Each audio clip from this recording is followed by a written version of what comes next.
أعوذ بالله من الشيطان الرجيم بسم الله الرحمن الرحيم رب اشرح لي صدري ويسر لي أمري واحلل عقدة من لساني يفقهوا قولي رب زدني علما رب يسر ولا تعسر وتمم بالخير۔ پارہ نمبر 18 ہوا تھا کل ہمارا۔ تو نماز کی بات تھی اس میں کہ نماز کی روح جو ہے وہ خشوع ہے، اور خشوع جنت کو واجب کرنے والا عمل ہے۔ خشوع اس وقت آتا ہے جب لغویات سے بچیں، اللہ کی نافرمانی کے کاموں سے بچیں۔ اگر آپ گناہ کر کے نماز کی طرف جائیں گے تو نماز میں خشوع نہیں آئے گا، سارا دھیان پچھلے واقعے کی طرف ہوگا کہ کسی سے لڑائی کر کے آئے یا گالی گلوچ دے کے آئے تو وہی چیزیں ذہن میں آئیں گی۔ گناہ چاہے چھوٹا ہی کیوں نہ ہو، لیکن اس کے بارے میں ہمیں محتاط لینے کی ضرورت ہے۔ پھر انسان کو نیک کام کر کے تکبر نہیں کرنا چاہیے۔ قیامت کے دن ہمارے اعمال بولیں گے۔ ایمانت اور عہد کی پابندی لازمی ہے، خواہ دین کا معاملہ ہو یا دنیا کا۔ پھر نماز کا اجر یا خشوع کے مطابق ہی ملتا ہے۔ کامیابی پانے والے وہ ہیں جو رب سے ڈرتے ہیں۔ زبان کی احتیاط بڑی ضروری چیز ہے۔ انسان ایک کلمہ ایسا نکالتا ہے جس کی وجہ سے بہت دور جہنم میں جا گرتا ہے۔ پھر عاجزی کی وجہ سے انسان کی شان اور مرتبہ کم نہیں ہوتا۔ رزق حلال کمانا بھی عبادت ہے۔ ہمارا دین حسب نسب کی حفاظت کرتا ہے، اسی لیے زنا کو حرام کرا دیا، اور اللہ تعالیٰ کو بے حیائی بالکل بھی نہیں پسند۔ پارہ نمبر 18 کا ایک پیج رہتا تھا سورۃ الفرقان، سٹارٹنگ سے انشاءاللہ بھی ہم نے کرنی ہے۔ آیت نمبر 1 ہے، یہ قرآن سارے جہان والوں کے لیے ہے تاکہ وہ برے انجام سے بچیں۔ پھر تقدیر مقرر کی۔ یاد رکھیں تقدیر بہت پہلے لکھی جا چکی ہے۔ نبی کریم صلی اللہ علیہ وآلہ وسلم نے فرمایا، اللہ نے آسمان اور زمین کی تخلیق سے 50,000 سال پہلے مخلوقات کی تقدیر لکھ دی، اور فرمایا کہ اللہ کا عرش پانی پر ہے۔ نبی کریم صلی اللہ علیہ وآلہ وسلم نے یہ بھی فرمایا کہ اللہ تعالیٰ ہر بندے کی تخلیق میں 5 چیزیں لکھ چکا ہے: اس کی عمر، اس کا رزق، اس کا عمل، یعنی وہ شقی ہے یا سعید ہے، نیک وقت ہے یا بدبخت ہے، اور کوئی چیز تقدیر پر سبقت نہیں لے کے جا سکتی، اور اس میں کوئی اضافہ اور کمی نہیں ہو سکتی۔ اب سوال یہ پیدا ہوتا ہے کہ پھر انسان کے پاس چوائس ہی کیا رہ گئی؟ تو وہ بھی تقدیر کا ایک حصہ ہے۔ اللہ نے چوائس دی ہے، تقدیر بھی لکھی، اور تقدیر کیا ہے؟ اللہ کا سابق علم۔ اسے پہلے سے پتا ہے کہ کس بندے کو میں کیا دوں گا اور اس سے کیا کرے گا، اس لیے اس میں کوئی کنفیوژن نہیں ہونی چاہیے، اور تقدیر کے معاملے میں بہت بحث کرنے سے بچنا چاہیے، کیونکہ یہ انسان کو مس لیڈ کر سکتی ہے، گمراہ بھی کر سکتی ہے۔ تو ہمیں جب بھی تقدیر کے مسئلے میں کوئی شک پیدا ہونے لگے یا کوئی پریشانی آنے لگے تو فوراً سے پڑھیے وَقُلْ رَبِّ أَعُوذُ بِكَ مِنْ هَمَزَاتِ الشَّيَاطِينِ وَأَعُوذُ بِكَ رَبِّ أَنْ يَحْضُرُونِ۔ پھر آیت 4 میں آئیے، کافی لوگ تو یہ کہتے ہیں کہ قرآن محض جھوٹ ہے، کھڑی ہوئی بات ہے، نعوذ باللہ جسے خود بنا دیا۔ نبی کریم صلی اللہ علیہ وسلم نے خود لکھ لیا اور دوسرے لوگوں نے اس کام میں مدد کی۔ کتنا بڑا جھوٹ و ظلم ہے جس پر یہ لوگ اتر آئے ہیں۔ تبھی تو یہ کتاب رہنمائی کرنے والی ہے۔ انسانوں کے پاس وہ علم نہیں ہے جس کی بنا پر وہ انسانوں کی بھلائی کا کام کر سکے۔ یاد رکھیے پیغمبر بڑی عاجزی والے انسان ہوتے ہیں، اور عاجزی اختیار کرنا یہ پیغمبری کے خلاف نہیں ہے۔ یعنی کھانا پینا، خرید و فروخت، شادی بیاہ، یہ چیزیں کسی کی شان اور مرتبے کی کمی نہیں کرتی۔ پھر عام لوگوں کی طرح کھانا پینا ان کا کیا تھا؟ جیسے ہم کھاتے ہیں وہ بھی یہی کھاتے تھے، اس سے آگے زیادہ بہترین نہیں تھا۔ ان کا لباس زیادہ بہترین نہیں تھا۔ ان کے ساتھ فرشتے کیوں نہیں تھے جو باڈی گارڈ ہوتے ہیں ان کے؟ تو یہ نبی کریم صلی اللہ علیہ وآلہ وسلم کی عاجزی تھی کہ وہ عام لوگوں کی طرح رہتے تھے، اپنے آپ کو بشر ہی کہتے تھے، فرشتہ نہیں بتاتے تھے۔ یعنی یہ ساری چیزیں جو اسٹیٹس سمبل ہیں یہ کیوں نہیں ہیں ان کے پاس؟ پھر یزا کہتے ہیں عمل کے بدلے کو، جو آج کہتے ہو تمہارا معبود تمہیں اس دن جھٹلا دے گا۔ بعض لوگوں کے لیے آزمائش ہوتے ہیں۔ پھر انسان کو اس کی تکلیف دہ باتیں سننا پڑتی ہیں، سن کر کیا کرنا چاہیے؟ صبر سے کام لینا چاہیے، کیونکہ صبر میں بہت بڑا اجر ہے۔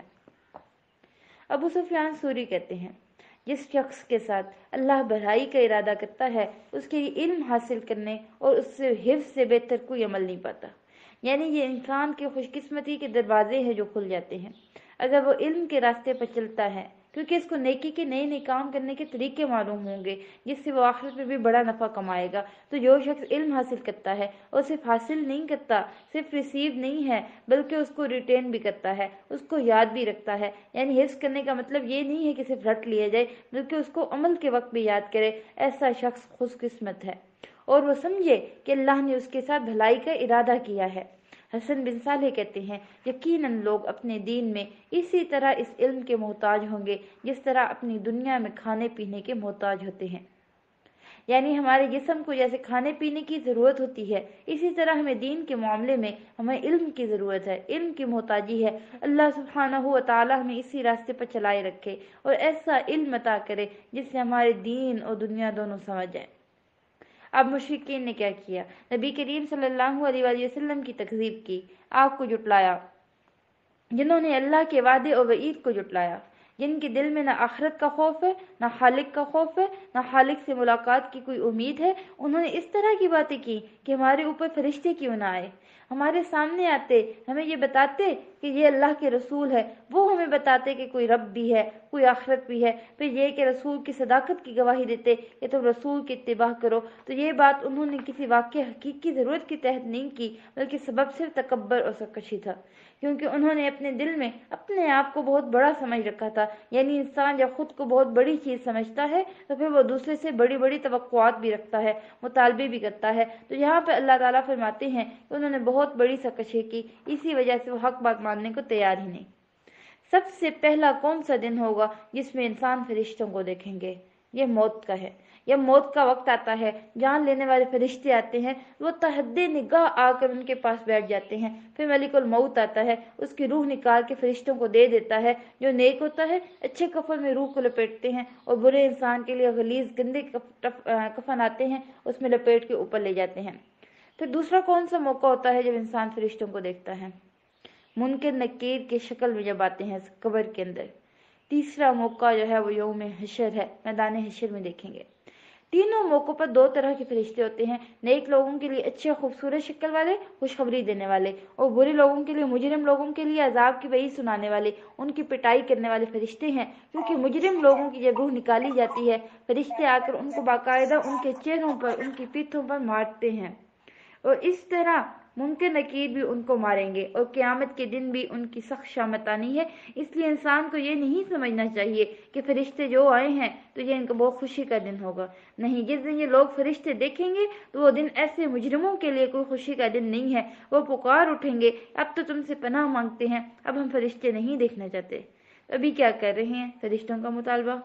اور اس دن کیا کہیں گے؟ کاش ہمیں فرشتے نظر نہ آئیں، کیونکہ وہ اتنے خوفناک شکلوں میں ہوں گی کہ ان کی روح فنا ہو جائے گی، اور سمجھیں گے کہ اب بچنے کا کوئی راستہ نہیں، کیونکہ وہ ان کے ہاتھوں پوری طرح قید ہو جائیں گے۔ جان نکالنے والے فرشتے بھی اس وقت تک نہیں جائیں گے جب تک جان نہ لے لے۔ اسی طرح قبر کے حساب کتاب کے وقت بھی اور آخرت میں بھی۔ پھر جو کچھ انہوں نے کیا ڈھرا، جو بھی ہوا، ادھر توجہ کریں گے تو وہ اسے اٹھتا ہوا ابار بنا دیں گے۔ یعنی مجرموں کے جو بھی اچھے کام تھے دنیا میں، وہ بھی قبولیت کے شرف سے محروم ہو جائیں گے۔ یہی وہ کام ہوں گے جو انہوں نے بظاہر کسی کی مدد کی یا شہرت کے لیے اپنے اچھے کام کیے، لیکن کیونکہ وہ کام اللہ کے لیے نہیں کیے، اللہ پہ ایمان لائے بغیر کیے، اس لیے اس کام کا کوئی فائدہ نہیں۔ اسی طرح کچھ اور لوگوں کے اعمال جو ہیں وہ بھی غبارین کے رہ جائیں گے، اور وہ کون ہیں؟ نبی کریم صلی اللہ علیہ وآلہ وسلم نے فرمایا، میں اپنی امت کے ان لوگوں کو جانتا ہوں جو قیامت کے دن سفید تہامہ پہاڑیوں کی مثل ڈھیروں نیکیاں لے کر آئیں گے، لیکن اللہ ان کی نیکیوں کو فضا میں پھیلائے ہوئے غبار کی باریک ذروں کی طرح کر دے گا، چھوٹے چھوٹے۔ اور کون ہوں گے یہ لوگ؟ کیا یہ کوئی منافق ہوں گے، مشرک ہوں گے، یا مجرم ہوں گے؟ نہیں، بے شک وہ تمہارے بھائی ہوں گے، تمہاری ہی نسل سے ہوں گے، رات کو تمہاری طرح قیام کریں گے، یعنی تراویح پڑھیں گے، لیکن وہ تنہائیوں میں اللہ کے حرام کردہ امور کا ارتکاب کریں گے جس سے ان کو روکا گیا۔ یعنی اکیلے میں وہ حرام کام کرتے ہیں۔ تو اب حرام کام کے اندر بہت سی چیزیں آتی ہیں، فحش کام بھی آتا ہے، زنا بھی آتا ہے، سکرین کے اوپر غلط چیز دیکھنا، یہ ساری چیز اسی میں ہے۔ اسی طرح چپ کے غیبت کرنا، اسی طرح جن چیزوں کو اللہ نے حرام کیا ان کا ارتکاب کریں گے۔ تو ایک مومن جو ہوتا ہے وہ باطن اور ظاہر دونوں میں نیک ہوتا ہے، تنہائی میں بھی اپنے رب سے ڈرتا ہے، سب کے سامنے بھی اپنے رب سے ڈرتا ہے۔ وہ صرف ایک پبلک کے لیے اہم نہیں ہوتا کہ اس نے ان لوگوں کے سامنے کوئی نیکی کے جھنڈے لہرانے ہیں تو لوگ اس کی واہ واہ کریں، نہیں، وہ اپنی تنہائی میں بھی اللہ کے سامنے روتا ہے، اللہ سے ڈرتا ہے، اور یہ انتہائی ضروری ہے، ورنہ انسان کے نیک اعمال ضائع ہونے کا اندیشہ ہے۔ آیت نمبر 24، یعنی دوپہر کو آرام کرنے کو بہترین مقام ان کو ملے گا۔ اس سے پتہ چلتا ہے کہ قیلولہ کی کتنی اہمیت ہے۔ اہل جنت بھی قیلولہ کریں گے، ساری نعمتوں کو انجوائے کرتے ہوئے۔ آپ نے دیکھا ہوگا عید کے دن جیسے بہت خوش ہوتے ہیں، کھاتے پیتے، تو دل کیا چاہتا ہے تھوڑی دیر ستانے کو۔ تو جنت میں اگرچہ ہر طرف نعمتیں اور رحمتیں ہوں گی، انسان اس کو پائے گا، انسان کا دل چاہے گا کہ میں تھوڑی دیر اور لے لوں۔ اور قیلولہ کیا ہوتا ہے؟ یہ وہ سنت ہے جو ایک عبادت سمجھ کے کرنا چاہیے۔ اس کے دنیاوی بھی بہت سے فوائد ہیں۔ اگر انسان بالکل قیلولہ نہیں کرتا تو نبی کریم صلی اللہ علیہ وآلہ وسلم نے فرمایا قیلولہ کرو، بے شک شیاطین جو قیلولہ نہیں کرتے۔ اور قیلولہ 2 گھنٹے کی نیند نہیں ہوتی، بلکہ چند منٹ کے لیے آنکھیں بند کر کے خاموش ہو کے اپنے آپ کو شٹ ڈاؤن کر لینا۔ انس فرماتے ہیں ام سلیم رضی اللہ عنہا نبی کریم صلی اللہ علیہ وآلہ وسلم کے لیے چمڑے کا فرش بچھا دیتی تھیں، یعنی ایک بیڈ سی چادر، اور نبی کریم صلی اللہ علیہ وسلم ان کے ہاں اس چمڑے کے فرش پر قیلولہ کیا کرتے۔ حضرت عمر رضی اللہ عنہ سے روایت ہے، کہتے ہیں ابن مسعود رضی اللہ عنہ کے دروازے پر کبھی کبھار قریش کے مرد بیٹھا کرتے، اور جب سایہ ڈھل جاتا تو ابن مسعود کہتے اٹھ جاؤ، جو قیلولہ کرنے سے باقی رہ گیا وہ شیطان کا حصہ ہے۔ اس کے بعد وہ جس آدمی کے پاس سے بھی گزرتے اس کو کام سے اٹھا دیتے، اٹھو اور قیلولہ کرو، یعنی اتنا اپنے لیے اہم کرا دیتے وہ۔ اسحاق بن عبداللہ بھی کہتے ہیں کہ قیلولہ کرنا یہ نیک لوگوں کے عمل میں سے ہے، یہ دل کو مضبوط کرنے والا ہے اور رات کے قیام پر قوت دینے والا ہے، یعنی قیلولہ سے رات کا قیام آسان ہو جاتا ہے۔ آیت نمبر 27، تو یاد رکھیے قیامت کے دن جب باتوں پر انسان کو سخت ندامت ہوگی، پریشانی ہوگی، انسان اپنے ہاتھوں کو کاٹے گا، خود کو ملامت کرے گا۔ ان میں سے ایک بات یہ ہے کہ میں نے نبی کریم صلی اللہ علیہ وآلہ وسلم کا طریقہ سنت کو کیوں نہیں اپنایا تھا۔ ام سلمہ رضی اللہ عنہا سے مروی ہے، انہوں نے نبی کریم صلی اللہ علیہ وآلہ وسلم کو منبر پر یہ فرماتے ہوئے سنا، اے لوگو، جس وقت میں حوض پر تمہارا منتظر ہوں گا اور تمہیں گروہ در گروہ لایا جائے گا، راستے تمہارے متفرق کر دیے جائیں گے، یعنی تم ادھر ادھر ہو جاؤ گے، تو میں تمہیں آوازیں دے کے کہوں گا کہ اس راستے کی طرف آ جاؤ۔ میرے پیچھے کے منادہ پکار کے کہے گا انہوں نے آپ کے بعد دین کو بدل دیا تھا، اس پر میں کہوں گا یہ لوگ دور ہو جائیں، یہ لوگ دور ہو جائیں۔ یعنی وہ طریقہ جو نبی کریم صلی اللہ علیہ وآلہ وسلم چھوڑ کر گئے، جس پر صحابہ قائم رہے، جس کے بعد کی نسلیں قائم رہیں، اس طریقے کو چھوڑ کر تجدید کے نام پر، ماڈرنزم کے نام پر دین میں نئی نئی تصورات ایجاد کرنا، اجماع کے راستے سے ہٹ جانا، یہ انسان کے لیے خطرناک طریقہ ہے۔ اور قیامت کے دن اس پر انسان کو ایسی ہی ندامت ہوگی کہ کاش میں وہی راستہ طریقہ اختیار کرتا جو نبی کریم صلی اللہ علیہ وآلہ وسلم کا طریقہ تھا، کیونکہ عام طور پر انسان اپنے دوستوں کے ہاتھوں بیٹھتا ہے، وہ کسی خاص راستے پر چلتے ہیں، پھر جو اس کے قریبی دوست ہوتے ہیں وہ اس کو گھسیٹ لیتے ہیں اپنی طرف۔ تو اس وقت انسان اس بات کے لیے تو اپنی ذات کو ملامت کرے گا کہ اس نے رسول کا راستہ کیوں نہیں اختیار کیا، اسے اپنے دوست کو بھی بھلا بھلا کہے گا جس نے اس کو اصل راستے سے ہٹا کر گمراہی کے راستے پہ ڈالا۔ 29 میں ہم سب کو محتاط ہونا چاہیے کہ ہماری دوستی کن لوگوں سے ہے۔ نبی کریم صلی اللہ علیہ وآلہ وسلم نے فرمایا انسان اپنے دوست کے دین پر ہوتا ہے، اس لیے تم میں سے ہر ایک کو غور کرنا چاہیے کہ وہ کس کو اپنا دوست بنا رہا، یعنی کس سے قلبی تعلق ہے، کس سے اس کا زیادہ انٹریکشن رہتا ہے، کیونکہ اس طرح انسان جب دوسرے کے ساتھ ہوتا ہے، دوست اچھی ہوتی ہے تو نیکی کی چیزوں میں بھی یہ اس کو بہترین اثر ڈالتا ہے، اور اگر دوست اچھا نہ ہو تو انسان نیکی کے راستے کو چھوڑ بھی دیتا ہے۔ آیت نمبر 30، قرآن مجہورا، 2 معنی ہے، یعنی نشانہ تسخیر، مزاح کی جگہ پہ رکھنا یا پھر چھوڑ دینا۔ علامہ شقی کہتے ہیں کہ ہر مسلمان جو اپنے رب کے سامنے کھڑے ہونے سے ڈرتا ہے، اسے چاہیے کہ اس آیت کریمہ پر غور کرے، بار بار گہری نظر سے دیکھے، تاکہ وہ اپنے نفس کے لیے اس عظیم پریشانی اور بڑی مصیبت کے نکلنے کا راستہ بنائے جو اس زمین پہ سارے مسلمانوں کو شامل ہے اور عام ہے۔ یعنی آپ کی قوم کون ہے؟ قریش بھی ہے، اس کے ساتھ ساتھ جو آپ پر ایمان لائے اور ایمان لانے کے بعد انہوں نے قرآن کو چھوڑ دیا۔ قرآن مجہورا، قرآن کے چھوڑنے کی کچھ اقسام ہیں۔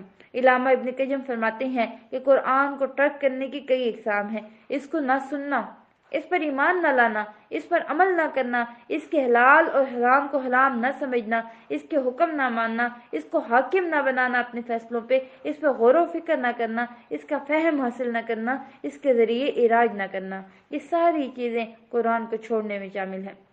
اب کیونکہ قرآن جو ہے یہ دل کے تمام امراض اور بیماریوں میں انسان کو شفا عطا کرتا ہے، وَشِفَاءٌ لِمَا فِی الصُّدُورِ کے لفظ قرآن میں آتے ہیں، یعنی کسی اور سے بیماری کا علاج طلب کرنا اور قرآن سے علاج نہ کرنا، یعنی گولیاں تو کھاتے رہیں لیکن دم نہ کروائیں، یہ چھوڑنا ہے قرآن کو۔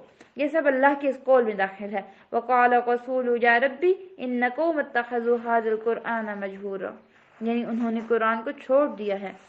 آیت نمبر 31، یعنی تھوڑا تھوڑا کر کے اتارا۔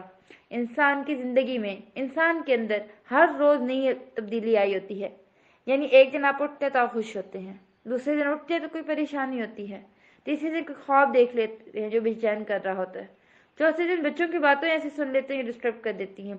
ایسے میں ہمارے دن اور رات الٹ پلٹ رہی ہیں، تو آپ کے اندر میں، آپ کے ماحول میں اتنی تبدیلیاں آ رہی ہیں۔ یہ صرف نبی کریم صلی اللہ علیہ وسلم کے لیے نہیں ہے، ہم میں سے ہر ایک کے لیے ایسا ہوتا ہے، اور آپ صلی اللہ علیہ وسلم کا تو ظاہر ہے مقام بڑا ہے، حالات سنگین ہے، مخالفت زیادہ ہے۔ اللہ تعالیٰ چاہتے ایک ہی دفعہ ایک ہی جلد میں قرآن نیچے اتار دیتے، لیکن تھوڑا تھوڑا کر کے دیا تاکہ آپ کے دل کو تسلی رہے۔ اور آپ نے محسوس کیا ہوگا کہ جو لوگ قرآن کی کلاس اٹینڈ کرتے ہیں اکثر کہتے سنتے ہیں کہ ہمارے دل میں قرآن آتا، سوال آتا ہے، ہمارے ذہن میں کوئی بھی پریشانی آتی ہے، جب ہم قرآن کی مجلس میں آ کے بیٹھتے ہیں تو ہمیں اس کا جواب مل گیا۔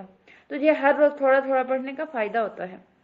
یعنی جو طرح طرح کے اعتراض لوگ آپ پر کرتے ہیں، آپ ان میں جواب میں ساتھ ساتھ ملتے جائیں۔ پھر قوم فرعون کی طرف اشارہ کیا، یعنی جتنی بھی قومیں تھی اجمالاً ذکر ہے، ان سب کے پچھلی قوموں کی حالت جو ہے پیش کر کے خبر دیا گیا کہ دیکھو انہوں نے انکار کیا تھا، ان کی شامت آئی تھی، اب کہیں تمہاری نہ آ جائے۔ لیکن جب وہ نہیں مانے تو ہم نے ان کا نام و نشان بھی مٹا دیا، کسی کو یہ نہیں پتا کہ وہ دنیا میں کبھی ایگزسٹ بھی کرتے تھے۔ اور وہ کون سی بستی تھی؟ قوم لوط۔ آخرت کا انکار ان کی خرابیوں کا سبب بنا۔ تو یاد رکھیے، کوئی مومن ہو یا کافر ہو، جب بھی آخرت پر ایمان نہیں لائے گا، آخرت میں شک پیدا کرے گا، تو پھر وہ کمزور ایمان ہے، اور انسان کے اندر تقویٰ آ ہی نہیں سکتا جب اس کا ایمان کمزور ہے۔ انسان برائیوں سے بچ ہی نہیں سکتا۔ آیت نمبر 43 میں خواہشات کو الہ بنانا، اپنی خواہشات کو سب سے اوپر رکھنا اور اللہ کے حکم کو پیچھے چھوڑ دینا، جو دل میں آئے اس کو فالو کرنا، یعنی خواہشات کی اطاعت کرنا ایسا ہی ہے جیسے وہ اس کا الہ بن جائے، اس کی معبود بن جائے۔ اور خواہش انسان کو پھر ہر فساد کی طرف لے جاتی ہے۔ ان النفس لامارۃ بالسوء، خواہشات نفس سے ہوتی ہے، اور نفس پھر انسان کو برائی پر اکساتا ہے، اور خواہشات کی پیروی یہ گمراہی کا سبب ہے۔ سورہ صاد آیت نمبر 26 میں بھی آتا ہے، وَلَا تَتَّبِعِ الْهَوَىٰ، یعنی خواہش نفس کی پیروی نہ کرو، اور ورنہ یہ بات جو ہے یہ تمہیں اللہ کی راہ سے الگ کر دے گی۔ لیکن انسان کہاں جا گرتا ہے؟ بیٹھتے بیٹھتے وہ جہنم میں جا گرتا ہے۔ نبی کریم صلی اللہ علیہ وآلہ وسلم نے فرمایا، کتنے ہی لوگ ایسے ہیں جو اپنی خواہش نفس کو پورا کرنے میں لگ جاتے ہیں، ان کے لیے قیامت کے دن آگ کے سوا کچھ نہیں ہوگا۔ یہ کیسے ہے؟ جیسے مثال کے طور پر نماز کے وقت نیند آ رہی، الارم بج رہا، اس کو بند کر دیتے ہیں، پتہ ہے نماز کا وقت چلا جائے گا لیکن اٹھتے نہیں ہیں۔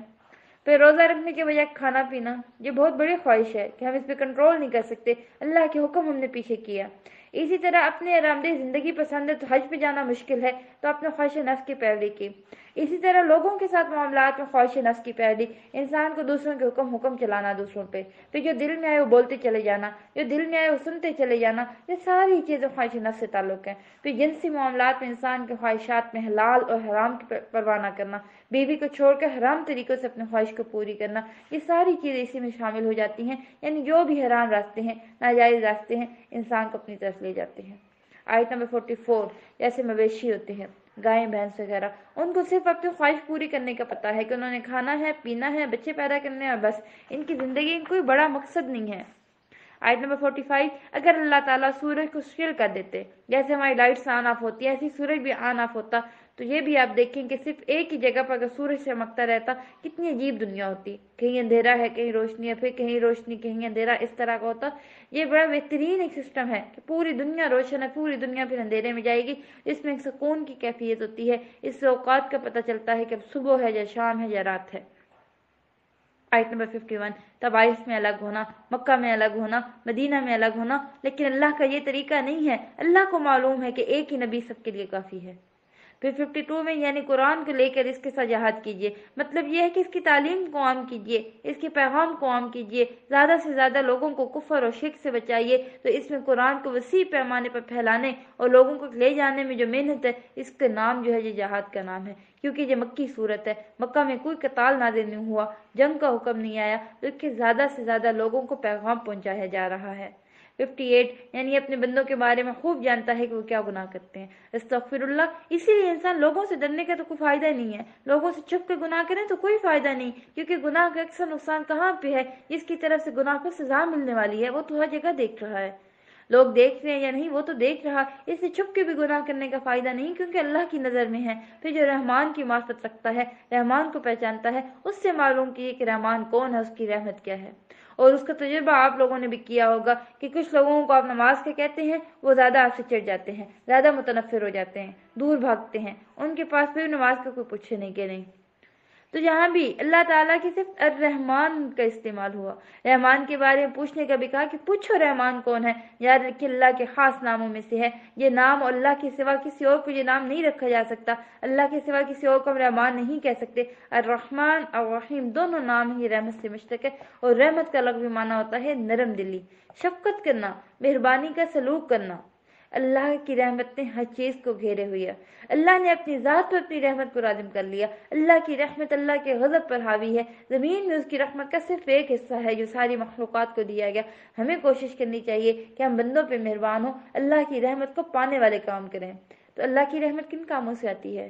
سب سے پہلے تو اللہ سے ایمان لانے سے، پھر اللہ اور اس کے رسول کے اطاعت، فاطیعوا اللہ والرسول لعلکم ترحمون، تاکہ تم پر رحم کیا جائے، پھر قرآن کی پیروی، تقوی اختیار کرنا، نیک اعمال کرنے سے، جیسے نماز پڑھنا، اللہ کے راستے میں جہاد اور ہجرت، اللہ کا ذکر بلند کرنا، دوسروں پر رحم کرنا۔ حدیث میں آتا ہے رحم کرنے والے رحمان ان پر رحم کرے گا، یعنی اس کی رحمت تو بہت عام ہے، لیکن کفر کرنے والوں کے لیے نہیں ہے، شرک کرنے والوں کے لیے نہیں ہے، بلکہ اس کے برعکس اطاعت کرنے والوں کے لیے ہے جو یہ سب کام کرنے والے ہیں۔ آیت نمبر 61 بوجھ، یہ فرشتے کے خاص مقامات ہوتے ہیں جہاں وہ کچھ امور طے کرتے ہیں، اور شیاطین بھی بعض اوقات جا کر وہیں سے کچھ نہ کچھ لینے کی کوشش کرتے ہیں۔ آیت نمبر 62 رات اور دن ایک دوسرے کے پیچھے آتے ہیں، اللہ نے یاد دہانی کا ذریعہ بھی بنایا ہے، دن آتا ہے پھر رات آتی ہے، تاکہ جو کام دن میں رہ گئے وہ رات کو کر لیں، اور جو رات کو رہ گئے وہ دن میں کر لیں، یعنی اگر دن میں نیکیوں میں کمی رہ گئی تو رات کو پوری کریں، اور رات میں رہ گئی تو دن میں نماز کو پوری کریں، کسی وجہ سے دن میں نوافل ادا کر لیں، اگر دن میں کوئی کمی ہے تو پھر رات کو اس کو پورا کریں، کیونکہ انسان کی طبیعتیں بدلتی رہتی ہیں، کبھی اچھا حال ہوتا ہے، کبھی بیزار ہوتا ہے، کبھی تھکن ہوتی ہے، کبھی آرام کی کیفیت ہے، اگر تھکن کی کیفیت میں نیک عمل رہ گیا تو وہ آرام کی کیفیت میں اس کو پورا کریں۔ آیت نمبر 63 عباد الرحمن کی صفات شروع ہوتی ہیں۔ عباد الرحمن کون ہیں؟ یہ رحمان کے بندے ہیں، اور بڑے خاص بندے ہیں، پیچھے رحمان کا ذکر، اب رحمان کے بندے۔ رحمان کے بندے وہ ہیں جو یہ کام کریں تاکہ رحمان کی رحمت کو پائیں، اور رحمان کے حقیقی بندے وہ ہیں جو زمین پر عاجزی کے ساتھ چلتے ہیں، اور اگر جاہل ان سے مخاطب ہو وہ بس سلام کہہ کے کنارہ کش ہو جاتے ہیں، یعنی یہ حالت کے جواب میں بھی بھلی بات کرتے ہیں، بد کلامی نہیں کرتے، فحش گوئی نہیں کرتے، بد مزاجی سے کام نہیں لیتے، اس کے ساتھ ساتھ ان کی چال بھی بہت آرام والی ہوتی ہے۔ آرام سے مراد یہ نہیں ہے کہ وہ سست چال ہوتی ہے، قدم جما کر شور کیے بغیر، بھاگے دوڑے بغیر، دوسروں کو تکلیف دیے بغیر باوقار اور پرسکون طریقے سے چلنا، کیونکہ چال بھی انسان کی شخصیت کا عکاس ہوتی ہے۔ پھر اگلا رات کی نماز کی اہمیت۔ نبی کریم صلی اللہ علیہ وآلہ وسلم نے فرمایا جس آدمی نے رات کے قیام میں 10 آیتیں تلاوت کی اس کے ڈھیر اجر لکھا جاتا ہے، اور یہ ڈھیر دنیا اور جو کچھ اس میں ہے اس سے بہتر ہے۔ اسی طرح حدیث میں آتا ہے فرض نمازوں کے پاس سب سے زیادہ فضیلت والی نماز رات کی نماز ہے، یعنی تہجد کی نماز۔ پھر ایک اور حدیث میں آتا ہے کہ سلام پھیلاؤ، اچھی گفتگو کرو، صلح رحمی کرو، راتوں کو جب لوگ سو رہے ہیں تو تم قیام کرو، تم سلامتی کے ساتھ جنت میں جاؤ گے، کیونکہ اس کا عذاب ٹلنے والا نہیں، اس کی گرمی کم نہیں ہو سکتی، زیادہ ہی ہوگی۔ یعنی ایسا ہوتا ہے جب گرمی آتی ہے تو انسان تھوڑا مانوس ہو جاتا ہے، پھر گرمی کچھ کم لگتی ہے، شروع میں یکدم تبدیلی ہوتی ہے، طبیعت پہ بھاری گزرتی ہے۔ جہنم میں کیا ہوگا؟ انسان تھوڑا سا بھی مانوس ہونے لگے گا تو اس کی گرمی جو ہے زیادہ کر دی جائے گی۔ فذوقوا فلن نزیدکم الا عذابا، بس چکھو ہم نہ اضافہ کریں گے اس مگر عذاب میں۔ یعنی جہنم کے عذاب میں کمی نہیں ہوگی، بلکہ اس ساتھ کی شدت ذرا کم محسوس ہونے لگے گا، اس کے ٹمپریچر، اس کی سزائیں بڑھا دی جائیں گے۔ ہم سب کو خاص طور پر جہنم سے بچنے کی دعا کرنی چاہیے، کیونکہ فمن زحزح عن النار وادخل الجنة فقد فاز، جو آگ سے بچا لیا گیا، جنت میں داخل کر دیا گیا، وہ کامیاب ہو گیا۔ یہ ہے اصل کامیابی۔ یہاں سے تو ہمیشہ کے گھر میں داخل ہونا ہے، ہمیشہ کی زندگی شروع کرنی ہے، اس لیے بہت ضروری ہے کہ ہم اس کی فکر کریں، جہنم سے پناہ مانگیں۔ نبی کریم صلی اللہ علیہ وآلہ وسلم نے فرمایا، اللہ سے جہنم کے عذاب کی پناہ مانگا کرو۔ نبی کریم صلی اللہ علیہ وسلم نے فرمایا، جو شخص 3 مرتبہ جہنم سے پناہ مانگ لے، جہنم خود کہتی ہے، اے اللہ اس بندے کو مجھ سے بچا لے۔ تو ہمیں ہر روز کم از کم 3 دفعہ ضرور دعا کرنی ہے کہ اللہ ہم کو جہنم سے بچا کے رکھے۔ جب ہم جہنم سے بچنے کی دعا کریں گے، فکر کریں گے، پھر وہ کام بھی چھوڑیں گے جو جہنم لے جانے والے ہیں۔ 68 میں قتل اور زنا کی سزا ہے، اس پہ حد ہے اور جو حدود میں سے ہے۔ پھر 70 میں یاد رکھیے، خالص توبہ گناہوں کو نیکیوں میں بدل دیتی ہے۔ کتنی خوبصورت بات ہے۔ اللہ تعالیٰ واقعی رحمان اور رحیم ہے۔ اگر انسان سے کچھ گناہ ہو جائیں، پھر انسان اس پہ شرمندہ ہو، وہ توبہ کرے، ٹوٹلی وہ اپنا لائف سٹائل اس پہ بدل لے، تو پھر جو پچھلے ماضی میں برے کام اس کے ہوئے، ان برائیوں کو اللہ تعالیٰ نیکیوں میں بدلتے ہیں۔ یعنی ان پہ سزا بھی نہیں دی جاتی۔ قیامت کے دن اگرچہ اس کے نام اعمال میں وہ لکھے ہوں گے، لیکن سزا نہیں ملے گی، اس پر کوئی نقصان اس کو نہیں دیں گے، کیونکہ ان الحسنات یذھبن السیئات، بے شک نیکیاں جو ہیں یہ برائیوں کو دور کر دیتی ہیں۔ نبی کریم صلی اللہ علیہ وآلہ وسلم نے فرمایا، اس شخص کی مثال جو برائیاں کرنے کے بعد نیکیاں کرتا ہے، اس طرح کی ہے، اس پر تنگ ذرہ ہو جس سے اس کا گلا جو ہے گھٹ رہا ہو، اور آدمی جب نیکی کرتا ہے اس کا جو کڑا ہے وہ ٹوٹ جاتا ہے، پھر دوسری نیکی کرتا ہے تو دوسرا کڑا ٹوٹ جاتا ہے، جہاں تک کہ پورا ذرہ جو ہے وہ ٹوٹ ٹوٹ کے زمین پر آ جاتی ہے۔ یعنی گناہ جو ہے وہ انسان کو جکڑ لیتا ہے، دل پکڑ لیتا ہے، اوور آ جکڑنا، پھر ایسا انسان ریلیکس نہیں ہوتا، وہ خوش نہیں ہوتا، تو توبہ اسے ایک کڑے سے انسان کو جکڑا ہوا ہوتا ہے، اس کو توڑ دیتی ہے۔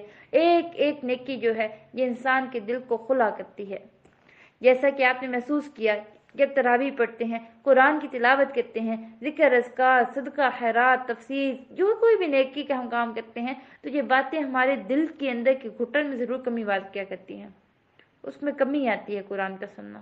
آیت نمبر 72، جھوٹ، لو، کھیل کود، بری باتوں سے، بری مجلسوں سے عباد الرحمن اعراض برتتے ہیں، یعنی بری باتیں کرنے والوں کے ساتھ شامل ہی نہیں ہوتے، بلکہ ان کے اندر حیا ہوتی ہے، وہ ایسی مجلسوں میں جاتے ہی نہیں ہیں۔ ابن قیم فرماتے ہیں، اللہ رب العزت نے عباد الرحمن کی اس بات پر تعریف فرمائی کہ وہ جھوٹی مجلسوں میں جانا چھوڑ دیتے ہیں، یعنی ایسی مجالس میں جاتے ہی نہیں، یا جھوٹ فریب کا کاروبار ہو، یا دھوکہ ہو، یا جھوٹی باتیں پھیلائی جا رہی ہوں، ان جگہ کو چھوڑ دیتے ہیں۔ پھر اس کا کیا حال ہوگا جو خود جھوٹ بولے، اس پر عمل کرے، اس کی کیسی پکڑ ہے۔ جو شخص جھوٹ سے نہ بچے، اس کا روزہ بھی قبول نہیں ہوتا۔ نبی کریم صلی اللہ علیہ وآلہ وسلم نے فرمایا، جو شخص جھوٹی بات کرے، اس پر عمل کرے، جہالت کی باتوں کو نہ چھوڑے، تو اللہ اس کو روزے کی کوئی ضرورت نہیں، وہ اپنا کھانا پینا شروع کر دے، یعنی کوئی ضرورت نہیں ہے کہ وہ اپنا کھانا پینا چھوڑ دے۔ آیت نمبر 73، رب کی آیات کو بس اندھے بہروں کی طرح نہیں سنتے۔ بہرا وہ ہوتا ہے جس کے کان کو آواز لگے بھی تو سنائی نہیں دیتا، اندر کچھ نہیں جاتا، سمجھ نہیں آتا اور دوسرا کیا کہہ رہا۔ تو اسی طرح قرآن کو بس صرف اس طرح سننا کہ کوئی سمجھ نہ آئے تو یہ درست نہیں ہے۔ اس کا مطلب یہ نہیں کہ اب قرآن سننا انسان چھوڑ دے، اس کا مطلب یہ ہے کہ قرآن کو سمجھنے کی کوشش کرے۔ امام قرائضی فرماتے ہیں کہ مومن کی آنکھ کو اس بات سے بڑھ کر ٹھنڈا کرنے والی کوئی چیز نہیں کہ وہ اپنی بیوی اور اپنی اولاد کو اللہ کا مطیع فرما دیکھے۔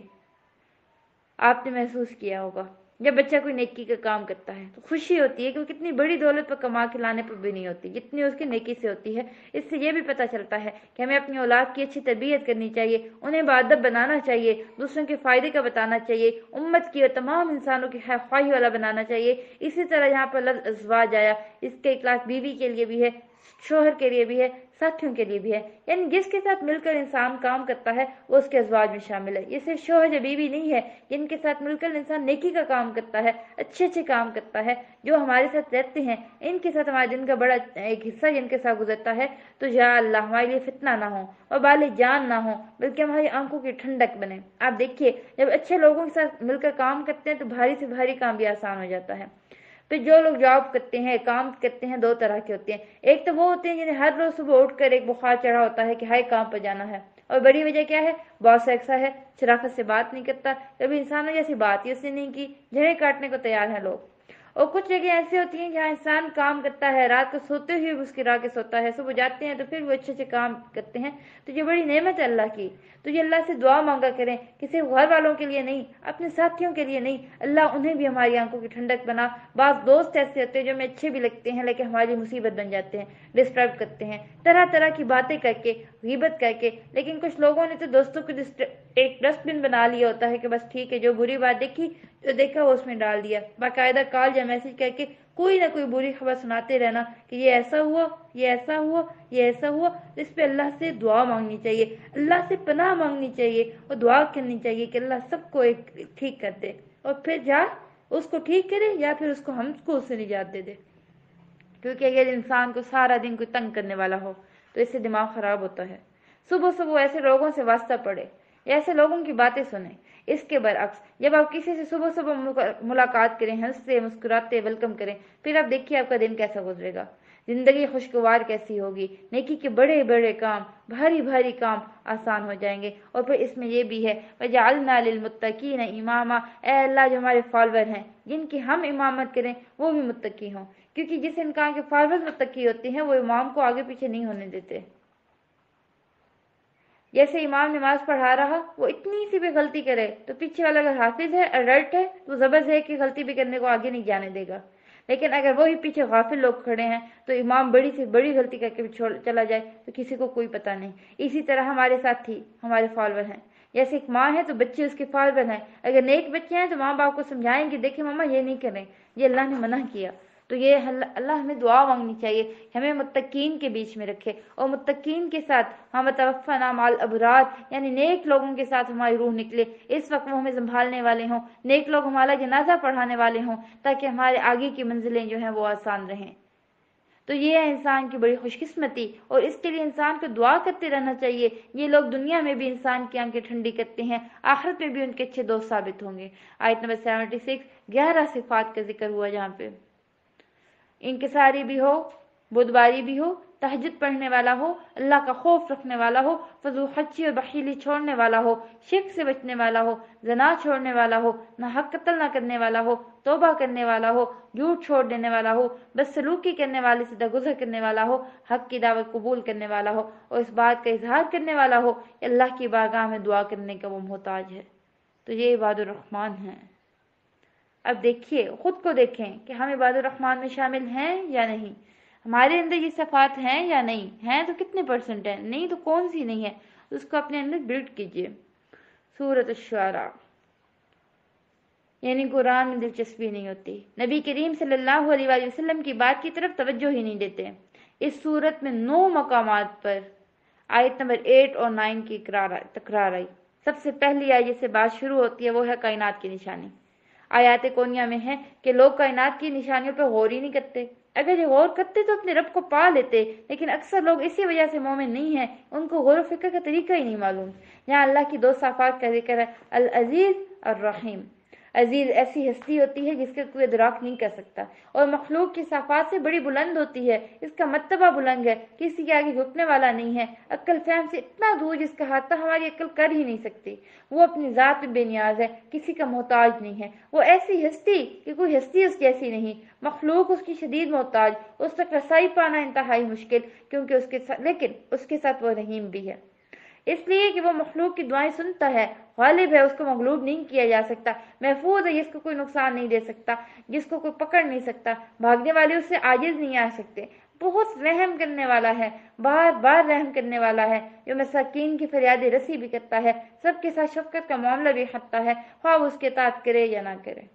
پھر قوم فرعون کا ذکر ہوا، بڑے جابر قسم کے لوگ تھے، زبان نہیں چلتی، اتنا پریشر، عجیب سے لوگ۔ ہمیشہ یاد رکھیے کوئی کام اگر آپ اکیلے نہیں کر سکتے تو کوئی بڑی بات نہیں ہے اس میں۔ موسیٰ علیہ السلام جو اتنے قوی اولو العزم پیغمبر تھے، اس کام کے لیے اپنے آپ کو مشکل میں پاتے ہیں کہ میں یہ کر پاؤں گا یا نہیں، ایسی کیفیات ہر ایک پر آتی ہیں۔ جب آپ کو کوئی بھی ذمہ داری دی جاتی ہے، کوئی ڈیوٹی دی جاتی ہے، تو آپ دیکھیے کہ آپ کیا کہتے ہیں کہ نہیں یہ میرے بس سے باہر ہے۔ جب بھی ایسا کوئی مسئلہ ہو یا کوئی سارے مہمان گھر میں آ گئے، بڑے پیمانے پر کوکنگ ہے، مشکل ہے، دین اور دنیا کوئی بھی ایسا کام جس میں کسی دوسرے کے لیے مدد لینی ہے، اس میں کوئی حرج نہیں ہے، کیونکہ موسیٰ علیہ السلام نے کیا کہا تھا کہ میرے ساتھ ہارون کو بھیج دیجیے، ہم دو ہوں گے تو ہمیں تسلی ہوگی۔ جب آپ کے ساتھ نیک کام میں اور مددگار مل جائیں گے تو بڑے سے بڑے کام آسان ہو جاتے ہیں۔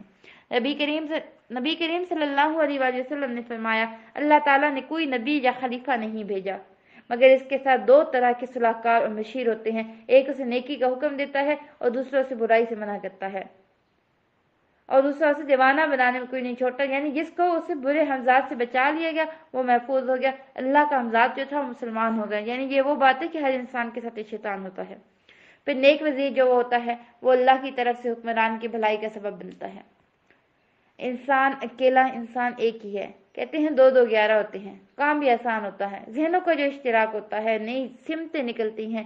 اس لیے صرف اپنی ذات کے اندر نہ کھوئیں، اپنے آپ کو عقل کل نہ سمجھیں، بلکہ اپنے سے بہتر علم والے تجربے والے اس کے کام کو ساتھ لیں جس سے آپ کو کوئی آر محسوس نہیں ہونی چاہیے، اس سے مشورہ لیتے ہوئے اس بات کو ہمیں کرنا چاہیے۔ پھر اپنے جرم کو بھول کر صرف اپنی نیکی کا ذکر کرنا یہ فرعونی رویہ ہے، اور دوسری طرف اپنی کمی کوتاہی کا اعتراف کر لینا یہ پیغمبرانہ رویہ ہے۔ جیسے موسیٰ علیہ السلام نے کیا تو دو کردار سامنے ہیں، اب ہمیں دیکھنا ہے کہ ہم کس راستے پہ ہیں۔ احسان جتلانا تو ویسے ہی ایک بہت برا فعل ہے۔ اللہ تعالیٰ قیامت کے دن 3 لوگوں سے بات نہیں کرے گا، ان میں سے ایک وہ ہے جو بہت زیادہ احسان جتلاتا ہے۔ جو بھی کوئی چیز دیتا ہے اس میں احسان جتلانا، چھوٹی سی نیکی صاحب کی اس کو مینشن کرتا ہے، آپ کے سامنے دوبارہ کرے گا، کسی اور کے سامنے جا کے مینشن کرے گا میں نے ویسے کیا۔ اس طرح ایک اور روایت میں آتا ہے نبی کریم صلی اللہ علیہ وآلہ وسلم نے فرمایا 3 قسم کے افراد ہیں جن کی نہ فرضی نماز قبول ہے نہ نفل نماز قبول ہے، نافرمان اور بدسلوک لوگ، پھر احسان جتلانے والا، تقدیر کو جتلانے والا۔ اسی طرح نبی کریم صلی اللہ علیہ وآلہ وسلم نے فرمایا یہ لوگ جنت سے محروم ہیں، یعنی احسان جتلانے والا، والدین کا نافرمان اور عادی شرابی۔ اور احسان جتلانے میں یہ بات بھی شامل ہے کہ ہم بار بار اپنی اولاد کو کہیں کہ میں نے تجھے پیدا کیا، میں نے تجھ پہ احسان کیا، میں نے تیرے لیے کیا کیا چھوڑا، اتنی چیزیں میں نے تمہارے لیے چھوڑی، تم یہ اس کے صلہ دے رہے ہو۔ یہ احسان ہمارے بچوں پہ احسان نہیں ہے، بچے ہماری ذمہ داری ہیں، اس ذمہ داری کو ہم نے پورا کرنا ہے کیونکہ ہم اپنی ذمہ داری کے پیش اللہ کے حضور ہم نے اس کا جواب دینا ہے۔ اللہ تعالیٰ سے دعا ہے کہ ہمیں ساری ایسی برائیوں سے محفوظ رکھے، آمین ثم آمین۔ آیت نمبر 25 میں آئیے تو فرعونیوں نے اپنے آس پاس والوں سے کہا تم سن رہے ہو یہ کیا باتیں ہو رہی ہیں؟ موسیٰ علیہ السلام رکے نہیں، انہیں اسے کوئی غرض نہیں کہ کیا تنقید ہو رہا، آگے سے سن رہے ہیں، یعنی بس اپنی بات مکمل کی۔ پھر کتنا بڑا جھوٹ، کیونکہ موسیٰ علیہ السلام نے کہا تھا کہ بنی اسرائیل کو بھیج دو، وہ بنی اسرائیل کو لینے آئے تھے، اب فرعون نظام کیا کہہ رہا کہ یہ تمہیں یہاں سے نکالنا چاہتا ہے۔ پھر پیغمبر اور جادوگر کا فرق کیا تھا کہ پیغمبر نے کوئی صلہ نہیں مانگا، کوئی اجر اس پہ نہیں مانگا، لیکن جادوگر نے پہلے ہی اس کا کانٹریکٹ کیا۔ پھر 49 پہ آئیے، اپنی مرضی سے بیچ کے سارے جادوگر جو تھے اکٹھے کیے، اب بھی الزام دے رہا۔ اگر کسی انسان کے پاس کوئی دلیل نہیں ہوتی اس کا یہ طریقہ ہو جاتا ہے وہ اپنی بلیم گیم جو ہوتا ہے اس کو کھیلنے لگ جاتا ہے۔ مثلا کسی نے کوئی کام نہیں کیا تو وہ یہ کہنے کے بجائے مجھ سے بھول ہو گئی، دیر ہو گئی، سستی ہو گئی، غفلت ہو گئی، میرا قصور ہے، میں رانگ ہوں، وہ کیا کہتا ہے اس کے اندر کوئی غلطی نکال لیتا ہے، وہ نہ ہو تو کوئی جھوٹا الزام لگا دیتا ہے کہ تمہاری وجہ سے یہاں ہوا۔ یہاں بھی یہی ہو رہا کہ موسیٰ علیہ السلام کو الزام دیا جا رہا کہ جادو بھی تم نے ہی سکھایا۔ آیت نمبر 50، وہ کہنے لگے تم نے مارا، جب بھی جانا خود مرے، جب بھی جانا ہے، جب جانا ہے تو پھر کوئی بڑی بات نہیں، اللہ کے راستے میں ہماری جان کیوں نہ چلی جائے۔ یہ ہوتی ہے پھر اللہ کی مدد کہ سارے نکل گئے، فرعون وہیں پہ رہ گیا، فوجیں وہیں کی وہیں رہ گئی۔ اللہ کی تدبیر دیکھیے کس طرح سارے گھروں سے نکل آئے، ساری دنیا کا مالک متا سارا تجھ پیچھے چھوڑ آئے اور خود ڈوبنے جا رہے ہیں۔ پھر ابھی بنی اسرائیل اپنے اصل مقام تک پہنچے نہیں، پیچھے سے فرعون کی فوجیں آئیں، پھر دیکھیے ایک طرف سمندر دوسری طرف فوجیں، یہ بیچ میں کیا حال ہوگا ان کا، جو پیچھے سے کمزور ہیں، پہلے سے ہی غلامی میں رہنے والے، بڑی سوچ نہیں تھی ان کی۔ پھر ان سے اللہ کی میت کا یہ پتہ چلتا ہے کہ اللہ اپنے بندوں کے ساتھ ہوتا ہے، جیسے ہی نبی کریم صلی اللہ علیہ وآلہ وسلم نے غار سور میں فرمایا تھا لا تحزن ان اللہ معنا، غم نہ کریں اللہ ہمارے ساتھ ہے۔ ویسے تو اللہ تعالیٰ اپنے علم کے ساتھ ہر بندے کے ساتھ ہوتا ہے، ہر بندے کے بارے میں اس کو خوب پتہ ہے، لیکن یہاں پر خاص مدد دینے کے لیے ساتھ کے معنی جو ہے وہ مراد ہے۔ پھر کون ہے رب العالمین، اتنا خوبصورت اس کو ڈیفائن کیا ابراہیم علیہ السلام نے۔ اسی لیے رات کو سوتے وقت آپ آخری دعا کیا کرتے تھے اپنی دعاؤں میں؟ الحمدللہ الذی اطعمنا وسقانا، یعنی تعریف کر کے سوتے ہیں جو کھلاتا بھی ہے جو پلاتا بھی ہے۔ آیت نمبر 80، یہ ہے رب پر ایمان لانا، رب پہ توکل، خالص توحید۔ پھر آپ دیکھیے کہ باقی چیزیں اللہ کی طرف منسوب کی اور مرض کو اپنی طرف منسوب کیا۔ یعنی جب میں بیمار ہوتا ہوں، حقیقت کیا ہے؟ یہ انسان کی بیماری اس کی اپنی کوتاہیوں کا نتیجہ ہوتا ہے۔ ہم بیمار کیوں ہوتے ہیں؟ جب ہم کوئی اپنے ساتھ ایسا کام کر بیٹھتے ہیں جو ہمیں نہیں کرنا چاہیے، وہ کیوں کرتے ہیں پتہ ہی نہیں ہوتا۔ جیسے آپ کوئی خاص چیز کھا رہے ہیں، بڑے مزے کی ہے، آپ کو نہیں پتا ہوتا کہ وہی کھا کر بھی طبیعت خراب ہوتی ہے۔ آپ جاہل ہیں، نہیں پتا نا کیا فائدہ مند ہے۔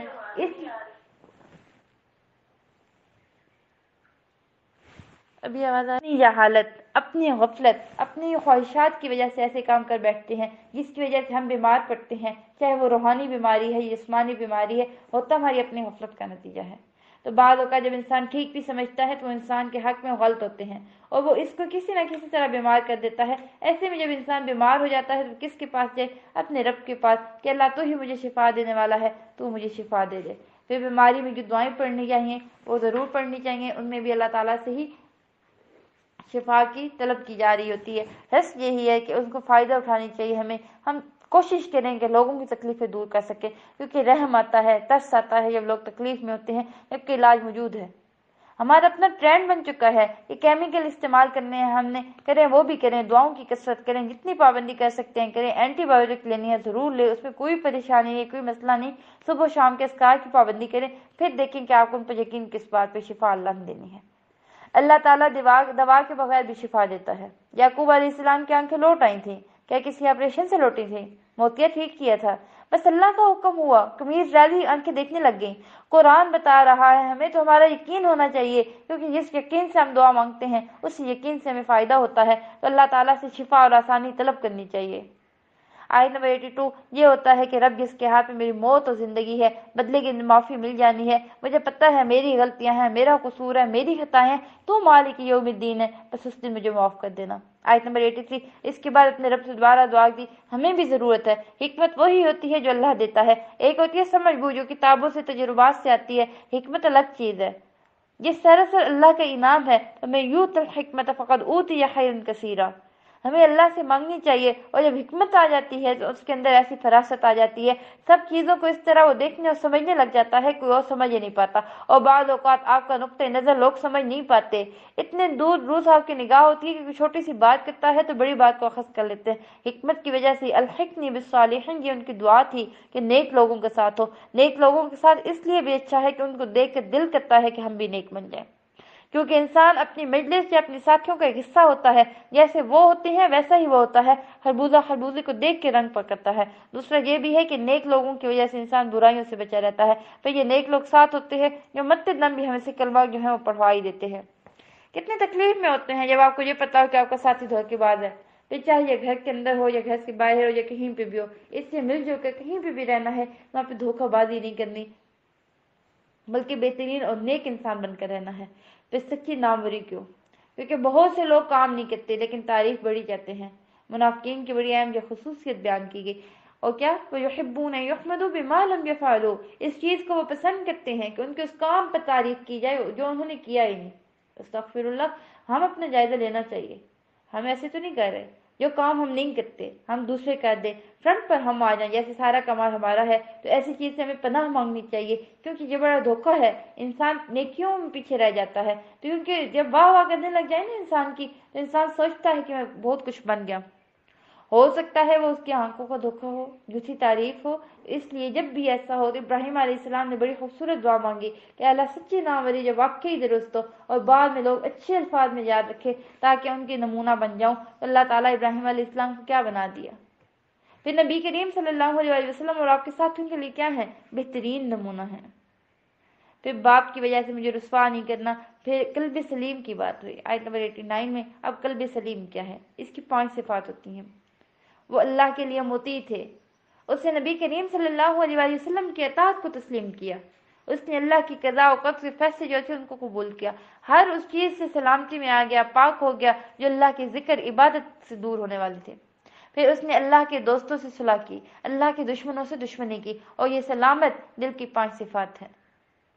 جس انسان کے اندر یہ 5 کوالٹیز آ جائیں اس کا دل قلب سلیم ہو گیا، اور پھر یہ قلب سلیم اس کی نجات کا باعث ہوگا، یہ کام آئے گا، کیونکہ اللہ رب العزت انسان کے دل کی حالت کو دیکھے گا، اللہ اس کی شکل نہیں بدلے گا بلکہ دل کو دیکھنا ہے۔ نبی کریم صلی اللہ علیہ وسلم سے پوچھا گیا کہ افضل لوگ کون ہیں، بہترین لوگ کون ہیں؟ فرمایا ہر پاک صاف دل والا، زبان کا سچا۔ لوگوں نے کہا زبان کے سچے تو ہم جانتے ہیں، یہ پاک صاف دل والا کون ہوتا ہے؟ فرمایا پرہیزگار، صاف ستھرا، جس کے دل میں نہ گناہ ہو، نہ ظلم ہو، نہ کینہ ہو، نہ حسد ہو۔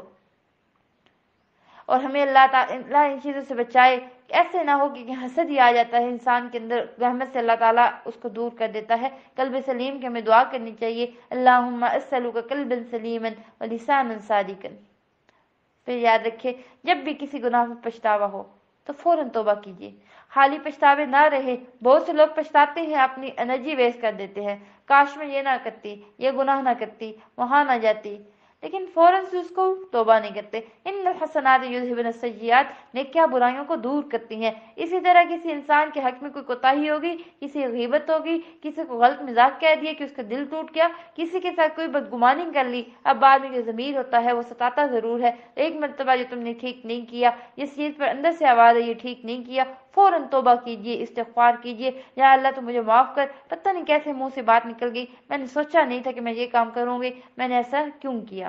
بعض دفعہ ایسا ہوتا ہے نا کہ کوئی شخص ضرورت کے لیے آتا ہے، ہم غصے میں بیٹھتے ہیں، اس کو نہ کر دیتے ہیں، بعد میں افسوس ہوتا ہے، واپس چلے جاتے ہیں، سوری کریں ان سے کہ مجھ سے غلطی ہو گئی، اللہ تعالیٰ ضرور آپ کو اس وقت کریں گے۔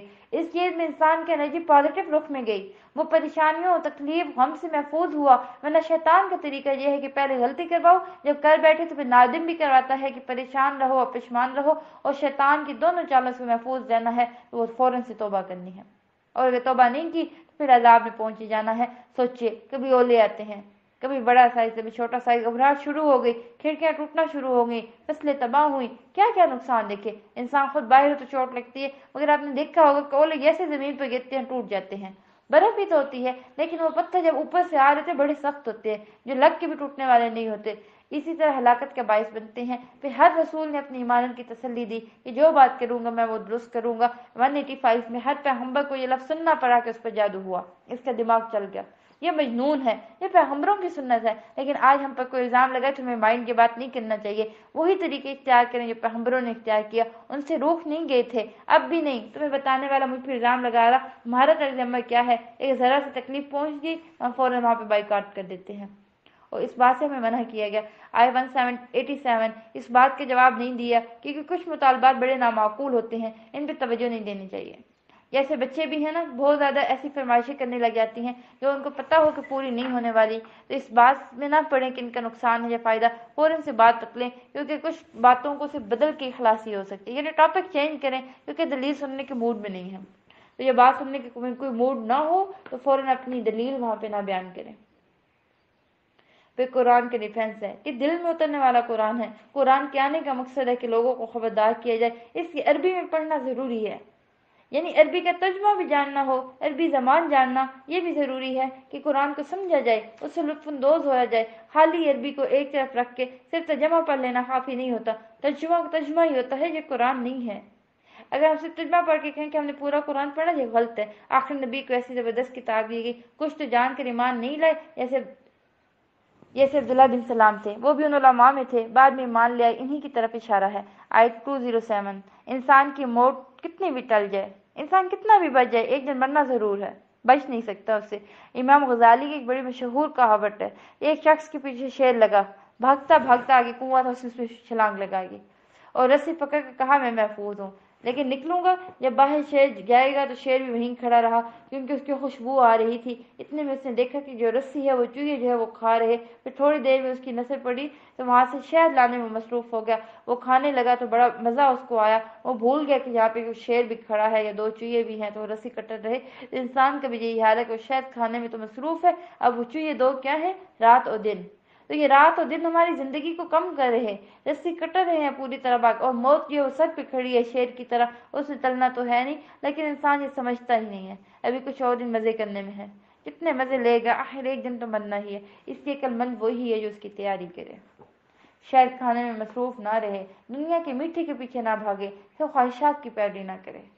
اس طرح ہم دنیا میں کسی کے کام، مثلا کون کون سے اہم کام ہیں، تعلیم حاصل کرنا، شادی کرنا، گھر خریدنا، کوئی اور پراپرٹی بنانا، جاب کرنا، کوئی بھی چیز جس کے انسان اپنی زندگی میں اہم سمجھتا ہے، پھر اس کے لیے کیا کرتا ہے، دن رات سوچتا ہے، اس کے لیے سامان اکٹھا کرتا ہے، اسباب مہیا کرتا ہے، اور جس دن وہ دن آتا ہے اس دن پریزنٹ کرنا ہوتا ہے، کسی خاص ڈگری ملنی ہوتی ہے، تو کتنے خوشی اطمینان ہوتا ہے۔ جو تیاری نہیں کرتا وہ فیل ہو جاتا ہے۔ اسی طرح جو لوگ موت کی تیاری کرتے ہیں، دن رات اس کے بارے میں سوچنا ہے، سوچنا اس طرح ہی ڈپریشن ہو جائے، انسان کچھ نہ کرنے کے قابل ہی نہ رہے، بیمار ہو جائے، یہ سوچنا فائدہ نہیں دیتا۔ سوچنا یہ ہے کہ اس نے سامان اکٹھا کیسے کرنا ہے، اس کی پلاننگ کیسے کرنی ہے، اس کی تیاری کیسے کرنی ہے کہ جب موت آئے تو وہ کہاں ہوں، کس کے ہاتھ میں ہو، میرے ہاتھ کیا بیتنی ہے، قیامت میں کیا ہونا ہے، وہ سوال کیا ہیں، ان کے لیے قبر میں نیک اعمال مجھے کتنے چاہیے، ان کی کیسے تیاری رکھنی ہے۔ جس طرح بیٹی کی جہیز کی تیاری کرتے ہیں، کپڑوں کی کرتے ہیں، اسی طرح ہمیں کفن اور نیک اعمال کی بھی تیاری کرنی ہے۔ تو زندگی کے عیش عشرت، زندگی کمفارٹ، یہ انسان کی زندگی کا نقصان بڑھاتے ہیں۔ لمبی عمر میں اگر انسان نیکیاں نہ کرے تو گناہوں کا وبال ہی جمع ہوتا ہے، اور مہلت اگر انسان کو زیادہ ملتی جائے یعنی گناہوں کے ساتھ، تو اس کے لیے اور زیادہ یہ خسارے کا باعث ہے۔ نبی کریم صلی اللہ علیہ وآلہ وسلم نے فرمایا، یقیناً اللہ تعالیٰ اس بندے کا عذر پورا کر دیتے ہیں جسے اللہ نے 60 یا 70 سال کی زندگی عطا فرمائی۔ یعنی اللہ کا عذر پورا ہو گیا، اب اس کا عذر پورا، یعنی اس کے پاس کوئی بہانہ نہیں رہا کہ ہائی میں اتنا مصروف تھا، مجھے نیکی کا موقع ہی نہیں ملا۔ کیونکہ 60-70 سال وہ عمر ہوتی ہے جس میں انسان نے جو کچھ بننا ہوتا ہے بن چکا ہوتا ہے، جو جاب کرنی ہوتی ہے وہ کر چکا ہوتا ہے، عام طور پر بچوں کی بھی شادیاں ہو جاتی ہیں، ساری ذمہ داریوں سے وہ فارغ ہو جاتا ہے۔ اب بھی اگر وہ دنیا کی رونقوں میں جی رہا، اپنی آخرت کی تیاری نہیں کر رہا تو بڑے خسارے میں ہے۔ یہ وقت پہ زیادہ سے زیادہ انسان کو آخرت پر فوکس ہو کر گزارنا چاہیے۔ اس کا مطلب یہ نہیں ہے کہ وہ پچھلی زندگی غفلت میں گزار دے، لیکن جس کے ساتھ پورے ہو جائے تو آگے کی اس کو زیادہ سوچنی چاہیے پچھلے کی بھی نسبت۔ پھر تجربے کر کے دیکھیں، اگر کوئی ہماری بات نہیں مانتا، سو وٹ کیا بات ہے، بچہ نہیں مان رہا، ہمارا آگے کیا ہے۔ بعض بزرگ اپنی زندگی گزارنے کے بعد بچوں کی زندگی میں مداخلت کر رہے، ان کا جینا حرام کر دیا۔ ہم نے تجربوں سے سیکھا، وہ بھی تجربوں سے سیکھ جائیں گے۔ اگر وہ بات نہیں مان رہے تو کیا بات ہے، نہیں سیکھ جائیں گے، وہ بھی، انہیں بھی سمجھ آ جائے گی۔ ایک دن تو اس کے لیے ہم پریشان رہتے ہیں، جلنے چڑھے، روز فون کر کے ان کے حالات معلوم کرتے رہیں، ان کو نصیحتیں کرتے رہیں کہ ایسے کرو ایسے کرو۔ بہتر کیا ہے کہ ہم اپنے آپ کو کسی اچھے نیک کام میں مصروف کر دیں تاکہ خود خوشحال رہیں، خوش رہیں، اس کے ساتھ آگے کی تیاری کریں، وقت ضائع ہونے سے ہمارا بچے گا، بجائے اس کے کہ ہم یہ ٹینشن لیتے رہیں کہ فلانا کس طرح ہے، فلانا کس طرح ہے۔ پھر دین کی دعوت کا آغاز اپنے خاندان سے ہونا چاہیے، لیکن یہ نہیں کہ ساری زندگی انسان ان میں الجھا رہے۔ بعض دفعہ ایسے ہوتا ہے کہ اپنے گھر والوں کو بتا بتا کر تھک جاتے ہیں لیکن مان ہی نہیں دیتے۔ پھر انسان سوچتا ہے اب میں کون سی شکل لے کے لوگوں کے پاس جاؤں، لوگ کہیں گے اپنے گھر والوں کو دیکھو بھیا وہ نہیں مانتے، تو یہ دوسروں کو بتاتا ہے وہ اپنے گھر والوں سے غافل ہوگا۔ یعنی جس چیز کو وہ دوسروں کے لیے اچھا سمجھتا ہے تو پہلے اپنے بچوں کو، اپنے بہن بھائیوں کو، اپنے والدین کو اس کو سمجھائے، لیکن ہمیشہ گھر والے توجہ اگر بات پر نہیں دیتے، یعنی گھر کے مرغی دار برابر، تو انسان کو اس خیر کے کام کو روکنا نہیں چاہیے۔ پھر ساتھیوں کے ساتھ نرمی رکھیے، نماز میں اگر جو خیال آئے کہ اللہ دیکھ رہا ہے تو خشوع اور خضوع خود ہی آ جاتا ہے۔ جب یہ بھولتے ہیں تو پھر غفلت آتی ہے، کبھی ہلنے لگتے ہیں، انسان سجدے کرنے والوں کے درمیان، کبھی صف میں جماعت کے درمیان حرکات کو دیکھتے ہیں۔ پھر سارے شاعروں کی بات ہوئی آیت 225 میں، یعنی سارے شاعروں کی نہیں، اکثر کی شاعری ایسی ہوتی ہے جس میں لاجانی اور فحش باتیں ہوتی ہیں۔ بعض اوقات صرف لفاظی حیل ہوتا ہے۔ ان باتوں کو لینے کے باوجود اس کو لوگوں بنا لینا، یعنی انسان قرآن اور سنت کو سامنے رکھے ہوئے محض فحش کوئی جو ہے اس کو شمار ہو جاتا ہے، یعنی ٹھیس گالیوں سے بچنا چاہیے۔ پھر قول و فعل کا تضاد، یعنی بعض اوقات شاعری جو ہے بڑی پائک کی، بڑی حکمت کی بات ہے، لیکن اس کا اثر اپنی زندگی میں نظر نہیں آتا، تو یہ قول و فعل کا تضاد ہے۔ سورۃ النمل، سردی کے موسم کی بات ہوئی، یعنی خوف اس کے لاحق ہوتا ہے جس نے ظلم کیا، کتنی بڑی رحمت ہے اللہ کی، کتنی خوشخبری ہے، کون ہے ہم پہ ظلم نہ ہو اس پہ، ہم سب کو اللہ کی یہ خوشخبری چاہیے کہ وہ گناہوں کو بخشنے والا ہے۔ غلطی ہو جائے فوراً نیکی کا کام کیجیے، چاہے بندوں کے حق میں غلطی ہو یا اللہ کے حق میں غلطی ہو۔ پھر 2 معجزات سن کر 9 معجزات دیے گئے فرعون اور ان کی قوم کے لیے جو موسیٰ علیہ السلام کو دیے گئے۔ پھر اللہ تعالیٰ نے 300 سے زائد رسول بھیجے، جن میں سے 5 اولو العزم ہیں۔ ان کے بعد داؤد علیہ السلام اور سلیمان علیہ السلام بڑے اہم رسول تھے، تو داؤد اور سلیمان کو بھی باقی پیغمبروں پر فضیلت حاصل ہے۔ علم بڑی نعمت ہے، حالانکہ ان کے پاس وہ کچھ بھی نہیں تھا، لیکن اللہ نے ان چیزوں کا یہاں ذکر کیا کیا، وہ علم تھا، یعنی ان کے لشکر اکٹھے کیے، ہر قسم کی ان کی ٹریننگ کروائی، ان کا ڈسپلن رکھا۔ یاد رکھیے باقی مخلوقات بھی اللہ کی تسبیح کرتی ہے، وہ شعور رکھتی ہے، بعض کو تو اتنا بھی پتہ ہے کہ انسان نیک کام کر رہے ہیں یا برے کر رہے ہیں، اور یہاں پہ پھر چونٹیوں کے تلمنگی کی بات ہوئی. نبی کریم صلی اللہ علیہ وسلم نے فرمایا انبیاء میں سے ایک نبی کو ایک چونٹی نے کاٹ لیا تو ان کے حکم پر چونٹیوں کے گھر جلا دیے گئے. ظاہر ہے چونٹیاں بھی ہوں گی اس پر اللہ نے ان کے پاس وہی بھیجی. اگر تمہیں ایک چونٹی نے کاٹ لیا تو تم نے اللہ کی مخلوقات میں سے ایک ایسی خلقت کو جلا کر خاک کر لیا جو اللہ کی تصویر بیان کر رہی تھی. اس سے جو مخلوقات ہیں ان کا بھی حق ہے زمین پہ جینے کا. ان پہ ہم کو پتہ نہیں تھا کہ ان کے لیے ایسا کیا ہوگا. پھر اتنی خوبصورت دعا ربی اوزینی ان اشکر نعمتک التی انعمت علی وعلی والدتک وان اعمل صالحا ترضاہ وادخلنی برحمتک فی عبادک الصالحین. جو بھی نیک لوگ ہوتے ہیں جب ان کو کوئی نعمت ملتی ہے فوراً منہ سے ایسے شکر کے الفاظ کرتے ہیں. یہ دعا کیا ہے؟ یہ دراصل شکر کے الفاظ ہیں. جو نعمتوں کے قدردان ہوتا ہے اس کا دل، اس کی زبان اللہ کی تعریف سے لبریز ہوتی ہے. وہ اللہ کی حمد و ثنا بیان کرتا ہے. تو سلمان علیہ السلام کے مسکرانے اور ہنسنے کی بات بھی ہوئی. یاد رکھیں انبیاء کا ہنسنا جو زیادہ تر مسکرانے کا تھا. نبی کریم صلی اللہ علیہ وسلم کھلکھلاتے کہکہ لگا کر نہیں ہنسے، ہمیشہ صرف مسکراتے تھے. عبداللہ بن حارث رضی اللہ عنہ کہتے ہیں کہ میں نے کبھی نبی کریم صلی اللہ علیہ وسلم سے زیادہ مسکراتے ہوئے کسی کو نہیں دیکھا. آپ کی زوجہ حضرت عائشہ فرماتی ہیں کہ میں نے کبھی آپ کو اس طرح مسکراتے نہیں دیکھا کہ حلق کا کوا آپ کو نظر آئے. یعنی آپ صرف تبسم فرماتے تھے اور مسکرانا صدقہ ہے، اس سے روزہ نہیں ٹوٹتا. آیت نمبر 20 میں آئیے سبحان اللہ. اس آیت میں اتنی حکمتیں ہیں کہ انسان حیران ہو جاتا ہے. ایک طرف یہ پتہ چلتا ہے کہ سلیمان علیہ السلام کے لیے جو لشکر اکٹھے کیے گئے ان کا باقاعدہ ریکارڈ رکھا جاتا ہے، ان کی اٹینڈنس ہوتی ہے، کیونکہ منظم طریقے سے کام کرنے کے نتائج پھر اور ہوتے ہیں. جیسے پڑھنے کلاس ہوتی ہے، اٹینڈنس اگر نہیں ہوئی تو ہو ہی نہیں سکتا وہاں پہ کوئی باقاعدہ ہے. آج کے جیسے آپ کے حالات چل رہے ہیں تو اٹینڈنس نہیں تھی، کوئی باقاعدگی نہیں تھی، اب دوبارہ آنا شروع ہو جائے گی. تو ہم چاہتے کیا ہے کہ جب بھی کوئی چاہے کہ ہم اس کام کو پراپر ٹائم کریں، پابندیوں سے آزاد کریں گے کسی بھی چیز کو تو وہ ہمارے لیے نقصان بن جائے گی. انسان کو پابندیوں میں رہنے کا عادی ہونا چاہیے.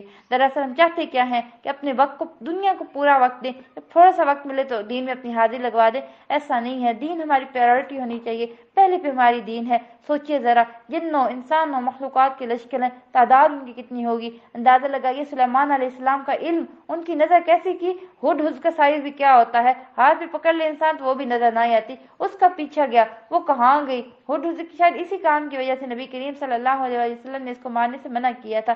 اللہ اکبر. اتنی سخت سزا غائب ہونے کی، غیر حاضری تھی. اتنے بڑے مشن سے جو غیر حاضر ہوتا ہے اتنا بڑا وہ جرم کرتا ہے. اگر آپ 10 پہ نہیں آتی تو کوئی نہیں پوچھے گا آپ سے، لیکن آپ جاب پہ اگر نہیں جائیں گے تو کیا ہوگا. اس کا آپ کو پتہ ہے. طبیعت خراب بھی ہو تو ہم چلتے ہیں کیونکہ پوچھ ہونی ہے آگے سے. اور جب پوچھنا نہیں ہے یعنی سیکھنا نہیں ہے، موڈ نہیں، طبیعت ٹھیک نہیں تو ریلیکس ہونے کا موڈ ہو، جب کوئی پوچھنے والا نہیں ہوگا تو خود ضرور ریلیکس ہو جائے گا وہاں پہ. دیکھیے ایک حکمران کو، ایک جرنیل کو اتھارٹی دی گئی کہ اپنی فوج پر ڈسپلن قائم کریں. اور ڈسپلن قائم کرنا کوئی دین کی روح کے خلاف نہیں ہے، کیونکہ امانت ایک بھاری ذمہ داری ہے اور ایک امانت ہے. اس امانت کو صحیح طور پہ ادا کرنا چاہیے. آیت نمبر 22 اور 23 میں ہدہد کو دیکھتے ہیں. ہم کہتے ہیں انہیں کیا پتا ہم ان کے سامنے کیا کر رہے. کتنے چھوٹے چھوٹے پرندوں کی آنکھیں ہوتی ہیں، کتنی گہری نظر ہوتی ہے. آپ نے دیکھا ہوگا عقاب اور چیل وغیرہ جب اوپر سے سیدھے اتر کر شکار کو پکڑ کر آتے ہیں تو کتنے 100 فٹ کی بلندی سے اترتے ہیں اور تیزی سے اٹھا کر لے جاتے ہیں. جو چیزیں ہمیں نظر نہیں آ رہی ہوتی وہاں سے دیکھ رہے ہوتے ہیں. اللہ رب العزت نے جانوروں کو، پرندوں کو، بعض اوقات کچھ چیزیں، کچھ خوبیاں، کچھ صفات ہم سے زیادہ دے رکھی ہیں. ان کے لیے ان کو انڈر مائنڈ نہیں کرنا چاہیے. اللہ کی ہر مخلوق کے اندر کوئی کوالٹی ایسی ہے جس کی بنا پر اس کی قدر کرنی چاہیے. جس کام کے لیے اس کو پیدا کیا گیا وہ آپ نہیں کر سکتے. ہدہد نے بھی یہی تھا کہ جو خبر لے کر آیا وہ ہمیں نہیں معلوم. حالانکہ سلیمان علیہ السلام کے پاس تو جن بھی تھے، طرح طرح کی خبریں لا دیتے تھے، لیکن یہ خبر ہدہد کے حصے میں آئی، وہی لے کے آیا. الحمدللہ اس کو سمجھ ہے کہ اللہ رب العزت کون ہے. وہ پریشان ہے انسانوں کے شرک پر اور یہ بھی سمجھ ہے کہ شیطان انہیں بہکا رہا. آیت نمبر 27. اب ہدہد کیا کہہ رہا، یعنی یقینی خبر دے رہا. اور سلمان علیہ السلام یقینی خبر کی تحقیق بھی کرتے ہیں. ایک لیڈر کو ایکشن لینے سے پہلے تحقیق کرنی چاہیے کہ جو خبر کسی نے آ کے پہنچائی ہے وہ سچی بھی ہے یا نہیں. کیونکہ ہوتا کیا ہے کہ سب ماں کے پاس جا کے روتے ہیں کہ اس بہن بھائی نے یہ کر دیا، اس نے وہ کیا. تو ماں کو کیا کرنا ہے، ایک کی سن کے وہ فیصلہ نہ کرے اور دوسرے کو بلا کے پوچھے کہ معاملہ کیا ہے. اکثر دیکھیں گے پہلے پہنچ جاتا ہے، وہ غلط فیصلہ کروانے کی نوک پر ہوتا ہے. پھر اچھے لیڈر کی کوالٹی بتائی گئی کہ وہ اپنے ساتھیوں سے مشورہ کرنے والا ہوتا ہے. وہ ان کو اعتماد دینے والا ہے، کانفیڈنس دینے والا ہے. وہ بھی کتنے اچھی ساتھی ہیں، اپنی قوت کا اظہار کر کے اتھارٹی لیڈر کو دیتے ہیں. فائنل ڈیسیجن آپ کا ہے. جس قوم کے اندر یہ نہ ہو وہ کام کبھی نہیں سنتے. کبھی بات یعنی مشورہ سب دیں، لیکن کسی ایک کے پاس یہ اتھارٹی ہونی چاہیے تاکہ وہ معاملات کو صحیح بوقت وہ فیصلہ کر سکے، ورنہ بہت سے معاملات اسی لیے رٹکے رہتے ہیں کوئی فیصلہ نہیں کر پاتا وہاں پہ کہ کرنا کیا ہے۔ آیت نمبر 34 دیکھ لیجیے انجام کیا ہے۔ جنگ کوئی اچھی چیز نہیں۔ ایک عورت کو یہ بات سمجھ آ گئی، ایک من لیڈر جو بھی ہے وہ قوم کے حق میں وہ فیصلہ کرتا ہے جس سے قوم کے حقوق کی حفاظت نہ ہو، کہ صرف باتوں اور الفاظ سے ایسا جوش دلا دیتا ہے کہ پھر اس کے بعد کا انجام کون جانے۔ ایسا کبھی عقل مند لیڈر نہیں کر سکتا۔ پھر مزید سمجھداری، دو رسی، یعنی تحفے سے دشمنی کم ہوتی ہے، یعنی رشتہ داروں سے ناراضگی ہے۔ رمضان بڑا اچھا موقع ہے، اب موقع آ گیا، ہاتھ منائیں ان کو، آپ ان کو سلام بھیجیں، دعائیں بھیجیں، رمضان مبارک کہیں، اگر ممکن ہو تو کچھ گفٹ بھی بھیجیں تاکہ آپ کے دل کی جو کینہ، حسد، ناراضگی جو کچھ بھی ہے وہ کم ہو جائے، پھر اگلے رمضان تک پھر شاید کم ہوتے ہو تو شاید صلح بھی ہو جائے۔ پھر عورت کی جو سمجھداری ہے اس میں خاندانوں کو بڑا فائدہ ہوتا ہے۔ ایک سمجھدار عورت جذباتی فیصلے نہیں کرتی، وہ ایسے فیصلے کرتی ہے جس سے اس کے اپنی ذات، اس کے بچے، اس کے گھر، اس کی عزت، اس کی زندگی، اس کی آخرت، ہر چیز کا فائدہ ہو، کیونکہ اگر عورت بگڑ جاتی ہے، اگر عورت نہ سمجھ ہوتی ہے تو پھر گھر نہیں بنتے۔ اسی طرح اگر کسی قوم کا لیڈر سمجھدار نہ ہو وہ قوم کو ہلاکت میں جا گراتا ہے۔ ابن عباس رضی اللہ عنہ کہتے ہیں کہ عورت نے اس قوم سے کہا تھا اگر اس نے تحفہ قبول کر لیا وہ ایک عام بادشاہ ہوگا تو تم اس سے جنگ کر لینا، اگر اس نے قبول نہ کیا تو وہ نبی ہوگا، اس کی پیروی کرنا۔ کتنا اچھا طریقہ ہے۔ آپ اس سلمان کی سمجھداری دیکھیے، پتہ کیا چلتا ہے کہ جنوں کے اندر بھی درجات ہیں، کچھ معمولی ہیں، کچھ بڑے ہیں، کچھ زیادہ قوت والے ہیں، کسی کے پاس علم کی قوت زیادہ ہے، پھر علم کے ساتھ انسان جو فیصلے کرتے ہیں وہ بہتر کرتے ہیں۔ نعمت پا کر ہمارا طرز عمل کیا ہے کہ جب بھی کوئی نعمت آپ کو ملے جس سے آپ سوچ ہی نہیں رہے یا آپ کی توقعات سے بڑھ کر یا آپ کے لیے بہت آسانی کا سبب، تو لازماً اس پر رب کا شکر ادا کریں۔ مثلاً آپ نے اچھی سی نماز پڑھی، اس میں فخر کرنے کے بجائے اللہ کا شکر کریں، اللہ تیرا شکر ہے، اس شکر کی وجہ سے اگلی آپ کی نماز زیادہ اچھی ہو جائے گی۔ پھر نیکی کے کاموں پہ توفیق ملنے پر شکر ادا کریں، بندوں کی خدمت پر، یا ویسے ہی کوئی فیصلہ یا کوئی بھی اچھی بات اللہ آپ سے کروا لے تو اس پر اللہ کا شکر ہونا چاہیے۔ ہاذا من فضل ربی، اپنی کوشش نہ سمجھا کریں۔ آیت نمبر 41 سلمان علیہ السلام کو ملکہ کو ٹیسٹ کر رہے ہیں۔ آپ دیکھیے شخصیت کو پرکھنے کے لیے کتنی چیزیں ریوائز کی جا رہی ہیں، کوسچن ہوتے ہیں، کچھ پکچر دکھائی جاتی ہیں، ایکٹیویٹیز ہوتی ہیں، یہ دیکھنے کے لیے کہ اس بچے یہ شخص کے اندر کتنی کوالٹیز ہیں، یہ کیسے کام کر سکتا ہے۔ آج کی دنیا میں ساری ریسرچز ہوتی ہیں، لیکن دیکھیے حکمت ہزاروں سال پہلے سلمان کو دی گئی کہ وہ دیکھیں کس طریقے سے وہ ٹیسٹ کرے، اور وہ تھی اچھی لگے، اس کا ماحول نہیں تھا جس سے وہ ہدایت پاتی، اس کے پاس کوئی پیغمبر نہیں آیا تھا، تو سلمان علیہ السلام اس کی ہدایت کا ذریعہ بنے۔ یعنی اب جیسے لیٹسٹ ٹیکنالوجی آئی ہے، کچھ ایسے فلوز بنتے ہیں جو شیشے کے ہوتے ہیں، یعنی نیچے سے روشنی اور پانی وغیرہ نظر آ رہا، لیکن ہزاروں سال پہلے بھی اللہ نے یہ ٹیکنالوجی دے رکھی تھی اور اپنے محل کو اسی طرح تعمیر کیا تھا۔ دیکھیے باقی پیغمبروں کے برعکس انہوں نے یہاں دعوت دی، دعوت آسانی سے قبول ہوگی، تو کبھی ایسا بھی ہوتا ہے، ضروری نہیں کہ سارے لوگ انکار کرنے والے ہوں۔ پھر آیت نمبر 52 میں آئیے، کیا نشانی ہے کہ ظلم گھروں کو تباہ کرتا ہے۔ تو رات میں آتا ہے، اے آدم کے بیٹے ظلم نہ کر، یہ تیرے گھر کو تباہ کرے گا۔ جو مرد حضرات ظالم ہوتے ہیں، بیویوں پر ظلم ہے، بچوں پر ظلم ہے، تخت زمان ہے، گالی گلوچ ہے، ان کے گھر نہیں بس سکتے۔ اسی طرح جو عورت بد زبان ہے، سختی کا معاملہ کرنے والی ہے، اس کا بھی نباہ نہیں ہو سکتا۔ اب دیکھیے بادل کس طرح ایک دوسرے کے ضم ہو کے بارش برساتے ہیں، رحمت و برکت لاتے ہیں۔ یہ نرمی کی وجہ ہے کہ وہ اکٹھے ہوتے ہیں، ایک دوسرے سے مل جل کر رہتے ہیں، تو نرمی ہمیشہ خیر لاتی ہے۔ آپس میں انسانوں کو ایک دوسرے کا شکر گزار ہونا چاہیے، باہم ایک دوسرے سے مشورے کرنے چاہیے، اعتماد کرنا چاہیے، ایک دوسرے کی کیئر کرنی چاہیے، اسی طرح گھر آباد ہوتے ہیں، نسلیں آباد ہوتی ہیں۔ اسی لیے ہمیں اسے دیکھنا چاہیے کس درجے پر اگر اس پہ سختی آ گئی تو کس درجے کی ہے۔ ظلم حرام ہے، قیامت کے دن بھی یہ نقصان کا باعث ہے، ظلم کے نتیجے میں نیکیاں جو ہیں وہ بھی کام نہیں آنے والی۔ یاد رکھیے وعظ نصیحت سے پہلے اللہ کی حمد و ثنا اور درود پڑھنا ضروری ہے، کیونکہ اس میں دونوں چیزیں آ جاتی ہیں۔ وَقُلِ الْحَمْدُ لِلَّهِ وَسَلَامٌ عَلَىٰ عِبَادِهِ الَّذِينَ اصْطَفَىٰ۔ بس یعنی جب کوئی لیکچر دے، کوئی بات کرے، کوئی نصیحت کرے تو مختصر خطبہ اس میں ضرور پڑھے، یا پھر اللہ سے وہ علم کے اضافے کی دعائیں کرے۔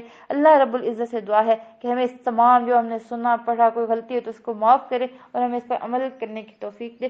سبحانک اللہم و بحمدک، نشہد ان لا الہ الا انت، نستغفرک۔